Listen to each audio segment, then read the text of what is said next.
Sea Fury, which is a C3 Airfix C3 148 scale FB-11, and as you can see from the last time I've actually primed it, and this model has been like this now for about 6 weeks possibly, and so but I hadn't done an update, so I thought I'd better do it. I've only got a little bit of things to do and I'll explain that in a second. So she's looking quite nice, and I'm really pleased with the way the paintwork went in the end, so I think you can see a bit more there.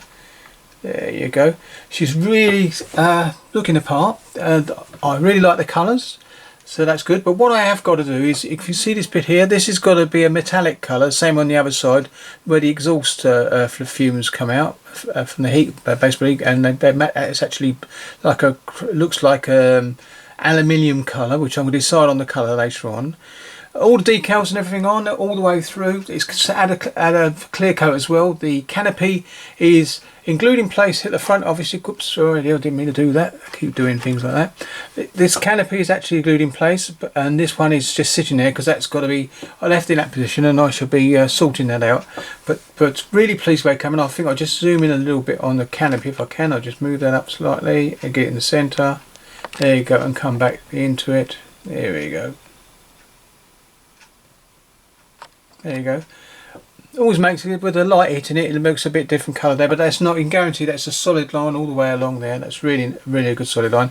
Decals around, as I said, went on really nicely. Really pleased the way it came. They all snuggled down nicely, and then I sent it over with another mist of what's it, semi-gloss, very satin varnish all over it, and I think that just gives it the sheen that it should have for the aeroplane. I've noticed a couple of bits I've got to do on it as well. Obviously inside the air tanks it's got to be painted with a black colour, but I can do that like with a brush very quite nice, or a wash would be better. The guns are in place. These are brass, whoops, you can't see, can you? Sorry. The brass guns are in place. These are brass tubes, are painted with a gunmetal colour, and basically they're in there both sides, and it gives it a better look as well. I've also got the I've got to find the little devils now. Oh, here they are. I've also got the camera pod done and all. I'm going to show you that now. This is the camera pod. There she is. Been painted, got a decal on it. There she is. That's glass, as you can see. Looks really nice. Haven't got them on yet, but they will go on soon. And also the fuel tank on the other side. There she is. All done. And I'll put that on the other side. But there you go. So I'm going to zoom back out again now, and pop down and come in a bit more. There you go. Just run around and you can see the propeller still goes around. There you go. Goes nice around. It's only put on there. Next time I ever do one, I might put a magnet so it actually holds it in place with a magnet, and that way you can put it on and take it off if you ever want to move the plane. But this is going to stay where I can just take it off when I want to. Going right through.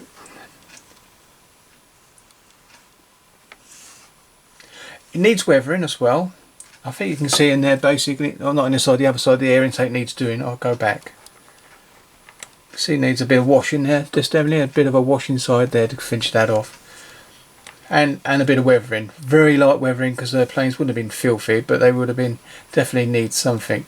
You can see still some a bit of darkness coming through it, I think. You can see that. Through there, bits and pieces. I've actually done the Aristaruk as well, which is on the packing with the yellow colour.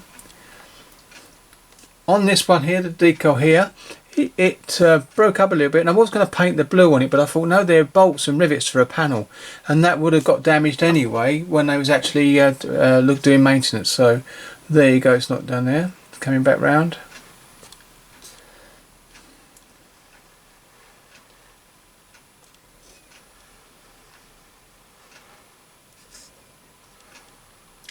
And here you can see that the step pedal there, it's in place there looking, oops, wrong end, do the blue end.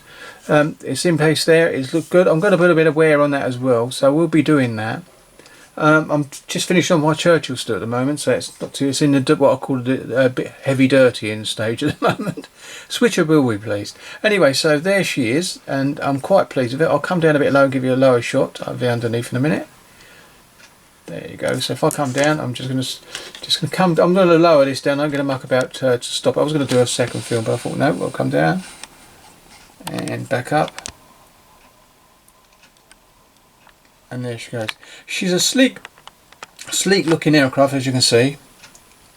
There's the undercarriage, all been done. Tyres are in place. Wheels, I should say wheels are in place, both front and rear. Really pleased with it. So there you go. So if I come back round a bit more to there, and I'm going to put it back up again, just into a better position, slightly up and slightly, and come down. And bring it into a zoom and call it quits on that.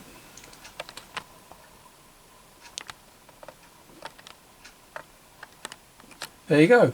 So anyway, thanks for watching this one. There will be a final review, possibly in the next 2 or 3 weeks, because I'm doing the other things now, but this will be finished off. And that's this. That build finished nearly once I do that. So it'll be a final build, will be the next video. Thank you for watching, and I'm sorry for the delay on this. I looked at the last video and it was at Christmas. Terrible, wasn't it? But I actually, you can see, I had been working on it, but forgot to do an update. So thank you very much. This was update 3. Catch you next time. Happy modelling.